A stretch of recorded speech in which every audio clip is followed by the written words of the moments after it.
2025 সালে এসে আবারও কিয়ামতের নতুন আলামত প্রকাশ পেল, যা আমাদের প্রিয় নবী হযরত মুহাম্মদ সাল্লাল্লাহু আলাইহি ওয়াসাল্লাম আরো 1400 বছর আগে বলে গিয়েছেন। প্রিয় নবী হযরত মুহাম্মদ সাল্লাল্লাহু আলাইহি ওয়াসাল্লামের একটা কথাও যে মিথ্যা নয় তা খুব ভালোভাবে পশ্চিমা বিজ্ঞানীরা প্রমাণ করেছে। প্রিয় নবী আজ থেকে আরো 1400 বছর আগে বলেছেন, পৃথিবীতে 10টি বড় কিয়ামতের আলামত প্রকাশ না হওয়া পর্যন্ত পৃথিবীতে কিয়ামত সংঘটিত হবে না। কি সেই আলামত জানিয়ে রীতিমতো চিন্তায় পড়েছে পুরো বিশ্বের বিজ্ঞানীরা।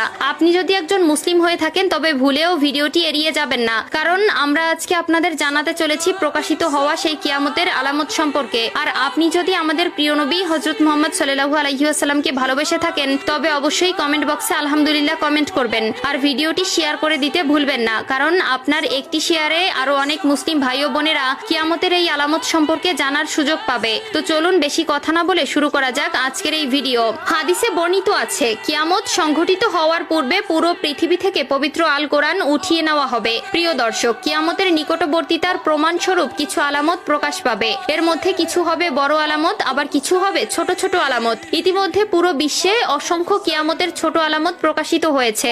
যেমন হাদিসে বর্ণিত আছে, আরবের বেদুইনরা অর্ধ উলঙ্গ অবস্থায় থাকবে, তবে তারা বড় বড় দালান কোঠা নির্মাণের প্রতিযোগিতায় নেমে পড়বে, এমনকি তাদের পায়ে জুতাও থাকবে না। বর্তমানে 2025 সালে কিয়ামতের নতুন যে আলামত প্রকাশ পেয়েছে তা হলো কিয়ামতের আগে পবিত্র আল কোরআন থেকে সকল অক্ষর উঠিয়ে নেওয়া হবে। ইতিমধ্যে এমনই কিছু তথ্য প্রকাশ পেয়েছে।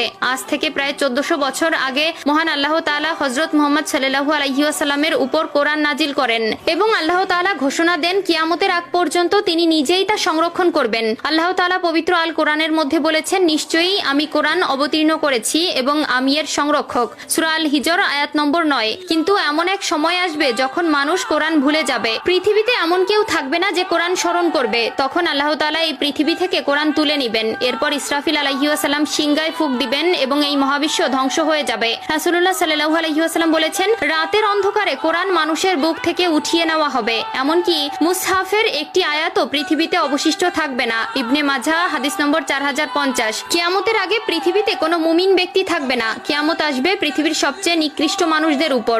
আনাস ইবনে মালিক রাদিয়াল্লাহু তাআলা আনহু থেকে বর্ণিত, রাসূলুল্লাহ সাল্লাল্লাহু আলাইহি ওয়াসাল্লাম বলেছেন, কিয়ামত ততক্ষণ শুরু হবে না যতক্ষণ না এই পৃথিবীতে এমন কেউ অবশিষ্ট থাকবে না যে বলবে আল্লাহ আল্লাহ। সহিহ মুসলিম।